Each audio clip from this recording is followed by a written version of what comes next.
पौराणिक कथा के अनुसार पानीपत महाभारत के समय पांडव बंधुओं द्वारा स्थापित 5 शहरों प्रस्थ में से एक था। इसका ऐतिहासिक नाम पांडुप्रस्थ है। पानीपत भारतीय इतिहास में 3 प्रमुख लड़ाइयों का गवाह है। पानीपत की पहली लड़ाई 21 अप्रैल 1526 को दिल्ली के सुल्तान इब्राहिम लोदी और बाबर के बीच लड़ा गया था। बाबर की सेना ने इब्राहिम के 1 लाख से ज्यादा सैनिकों को हराया।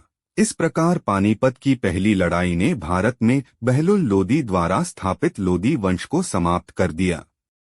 पानीपत की दूसरी लड़ाई 5 नवंबर 1556 को अकबर और सम्राट हेमचंद्र विक्रमादित्य के बीच लड़ी गई। सम्राट हेमचंद्र उत्तर भारत के राजा थे तथा हरियाणा के रेवाड़ी से संबंध रखते थे। हेमचंद्र ने अकबर की सेना को हराकर आगरा और दिल्ली के बड़े राज्यों पर कब्जा कर लिया था। इस राजा को विक्रमादित्य के रूप में भी जाना जाता है।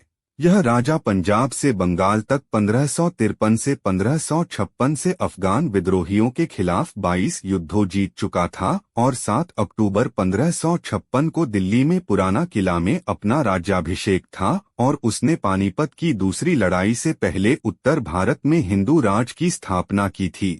हेमचंद्र की एक बड़ी सेना थी और शुरुआत में उनकी सेना जीत रही थी, लेकिन अचानक हेमू की आंख में एक तीर मारा गया और उसने अपनी इंद्रियों को खो दिया। एक हाथी की पीठ पर अपने राजा को न देखकर उसकी सेना भाग गई। बाद में मुगलों द्वारा उस पर कब्जा कर लिया और उसका सिर काट दिया। उसके सिर को दिल्ली दरवाजा के लिए काबुल भेजा गया था और उसके धड़ को दिल्ली में पुराना किला के बाहर लटका दिया गया था। पानीपत की इस दूसरी लड़ाई ने उत्तर भारत में हेमू द्वारा स्थापित हिंदू राज को कुछ समय के लिए समाप्त कर दिया।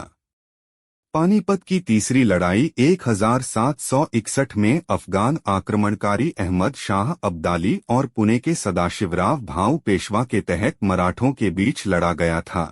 यह लड़ाई अहमद शाह अब्दाली ने सदाशिवराव भाऊ को हराकर जीत ली थी। यह हार इतिहास में मराठों की सबसे बुरी हार थी। इस युद्ध ने एक नई शक्ति को जन्म दिया जिसके बाद से भारत में अंग्रेजों की विजय के रास्ते खोल दिए थे।